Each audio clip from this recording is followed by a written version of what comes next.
अब आगे श्राद्ध के भी प्रकार होते हैं। श्राद्ध के 4 प्रकार। बोले कौन सा? सबसे पहला एकोदिष्ट श्राद्ध। सबसे पहला जो श्राद्ध कर्म है वो एकोदिष्ट श्राद्ध है। अब ये एकोदिष्ट श्राद्ध क्या होता है? एकोदिष्ट श्राद्ध वह होता है जब हमारा कोई प्रियजन चला गया, अब उसके जाने पर हम जो वर्ष में एक बार उसकी तिथि पर श्राद्ध निकाल देते हैं, भोजन आदि निकाल देते हैं, उसको एकोदिष्ट श्राद्ध कहते हैं, क्योंकि एक व्यक्ति के लिए होता है। और पार्वण श्राद्ध क्या है? ये पितृपक्ष ही पार्वण श्राद्ध है। यहाँ जो 15-16 दिवसीय है उसमें जो श्राद्ध कर्म करा जाता है उसी को पार्वण श्राद्ध कहा जाता है। और इसका बड़ा महत्व है। इसके अंदर जो भी श्राद्ध तर्पण आदि करे वो पितरों को तो प्राप्त होता है, पर ये नहीं कि केवल आप अपने पितरों के लिए इसको करें, आप किसी के लिए भी कर सकते हैं। आपका कोई प्रियजन हो, कोई मित्र हो, कोई भाई हो, कोई बंधु हो, अगर ये तक है कि कोई आपकी जानकारी में है जिससे भी आपका स्नेह हो, उसके निमित्त आप श्राद्ध और तर्पण आदि की व्यवस्था कर सकते हैं। यह इस श्राद्ध की महिमा है। अब इसका प्रमाण मांगेंगे कि इसका प्रमाण क्या है, कि भैया कहीं हुआ तभी तो बताओ, बिना प्रमाण के बाद कैसे मान ली जाए। रावण सीता जी को उठाकर ले जा रहा है। सीता जी को उठाकर ले गया। गिद्धराज जटायु बड़ी वीरता से लड़े और खूब प्रहार करा और लड़ते लड़ते घायल हो गए। घायल हो गए तो भूमि पर गिर गए और यह गिद्धराज जटायु को घायल करके चला गया।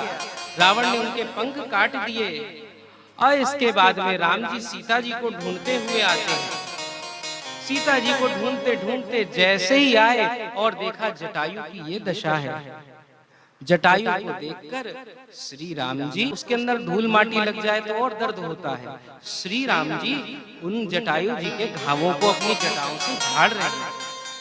जटायु रो रहे हैं, किस लिए? कि आज मुझे श्री राम का दर्श प्राप्त हुआ, फिर भी बताओ मैं सीता जी को ना बचा पाया, इसका दुख है। और इधर श्री राम भी रो रहे हैं। श्री राम के नेत्रों से अश्रु प्रवाह हो रहा है, उनके नेत्रों से अश्रु गिरे जा रहे हैं। वो ये कह रहे हैं कि जटायु आपने कितना बड़ा त्याग करा। ऐसे ही फिर इसके बाद में जब जटायु जी के प्राण शांत हुए हैं तो स्वयं श्री राम जी ने ही इनका श्राद्ध, इनका अंतिम संस्कार आदि सारे कर्म करे। इसीलिए कहे कि भैया जो अपने पिता के मृत्यु पर उनके पास नहीं गए, दशरथ जी को ये सुख प्राप्त नहीं हुआ, इसीलिए कहा गया कि वो रोते नहीं है जब वनगमन हुआ, परंतु जब यहाँ एक गिद्ध मर रहा है, एक गिद्ध जिसके लिए क्या कहा गया, अरे ये तो अधम होता है, कुछ भी खा लेता है, परंतु श्री राम उसके लिए रोते हैं। और कैसी स्थिति है कि उसकी भक्ति देखकर उनके अश्रु से अश्रुपात हो जाता है, नेत्रों से अश्रुपात हो जाता है। गोस्वामी जी लिखते हैं, अबिरल भगति मांग बर गिद्ध गयो हरिधाम, ते ही क्रिया जथोचित निज कर कीरा।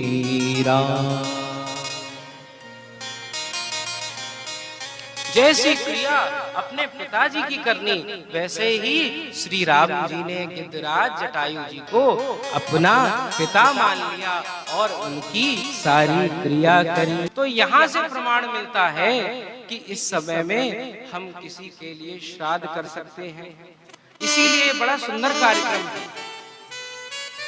और इसके उपरांत तीर्थों का, कभी तीर्थ गमन, पहला श्राद्ध एकोदिष्ट श्राद्ध, जब अपना कोई प्रियजन जाए। दूसरा श्राद्ध, ये श्राद्ध जो पितृपक्ष में होता है। तीसरा तीर्थों का श्राद्ध बताया गया है, जब हम तीर्थों में जाते हैं, तीर्थ भ्रमण करें। कभी नैमिषारण्य पहुंच गए, कभी हरिद्वार जी पहुंच गए, तो वहां पर जाएं। अगर अपनी यथास्थिति है, अपने पास समय है, तो समय निकालकर उनके लिए श्राद्ध कार्य करा जाए। और इसके बाद में अंतिम श्राद्ध बताया जाता है नांदी मुख श्राद्ध। नांदी मुख श्राद्ध क्या है? जब हमारे यहाँ कोई उत्सव हो, कोई विवाह उत्सव है, कोई जन्म उत्सव है, जात कर्म संस्कार है, अन्नप्राशन संस्कार है, ये सारे संस्कारों के समय जब हम अपने पूर्वजों का स्मरण करते हैं और उनके लिए भोजन निकालते हैं, तो इसी को नांदी मुख श्राद्ध कहा गया है। नंद बाबा के यहाँ जब श्री ठाकुर जी को जन्म भयो, नंद के आनंद भयो जय कन्हैया लाल की, नंद के यहाँ आनंद हुआ तो नंद जी ने नांदी मुख श्राद्ध करा है। और जब जात कर्म संस्कार करा रहे हैं उसके समय भी नांदी मुख श्राद्ध करा है। इसका तात्पर्य क्या है कि यह श्राद्ध हम अपने उत्सवों के समय करें। और जब भैया नंद बाबा करते हैं, गोप हैं वृंदावन में रहने वाले, गैया चराते हैं, वो करते हैं, तो हमें भी करना चाहिए।